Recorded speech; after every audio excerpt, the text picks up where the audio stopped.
We are all individual drivers as we enter communication traffic, bringing with us different perspectives based on our background. We cannot know for certain how the other driver will steer. That is why it's important to have some general guidelines which help us to augment our communication efficiency, just as traffic signs help us drive accurately. When we see these signs while we are driving, we understand the directions that they are giving us. Often, when we are communicating, however, we do not heed the signs given to us because we are too focused on our own destination.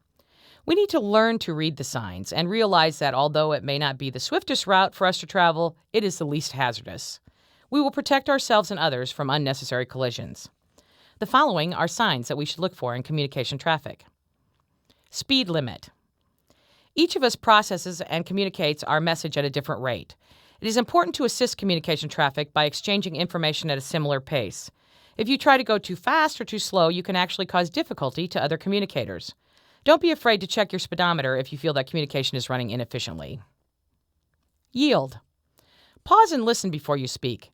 It is important to listen to what the other person has to say. Perhaps the person truly has the right of way because of a crisis, or perhaps they just have a different vehicle that needs a bit more time to travel. Respect other communicators' right of way. Exit. Often the person we are trying to communicate with has so much going on around them that they are not open to the information we are trying to share. Allow them time to clean up their traffic jam and then approach them. This may seem like a time delay, but it is truly more efficient in allowing us to reach our destination. If communication traffic is congested, look for an appropriate exit and enter traffic again when the flow is better. Stop. It is a good idea to stop delivering our message once in a while to look both ways before proceeding. Be sensitive to others' communication paths.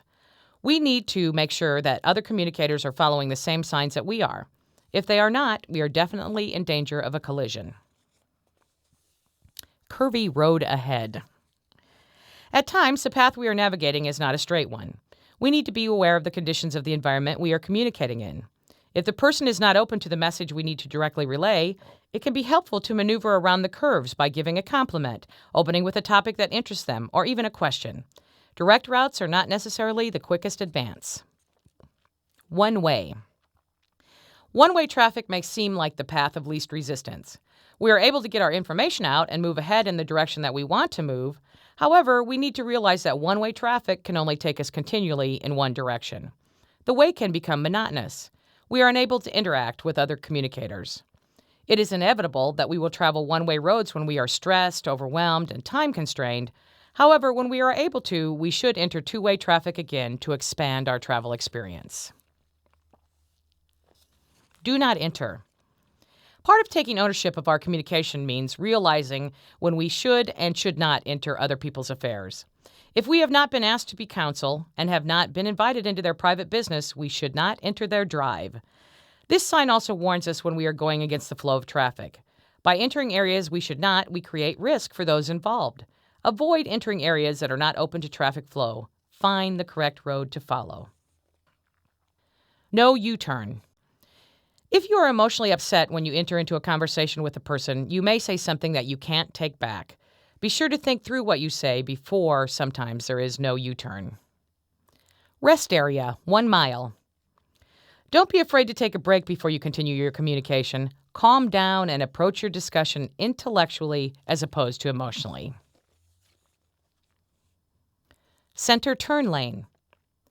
There are times when we find ourselves in the turn-only lane when we intended to communicate directly.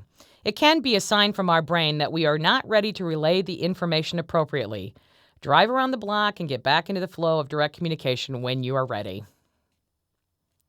School crossing. Communication across generations can be challenging. Remember, you are the adult and responsible for helping your children learn appropriate communication skills. It is important to be patient. Do not buy into their games, but help them take ownership of their communication as you take responsibility for yours. You are their role model.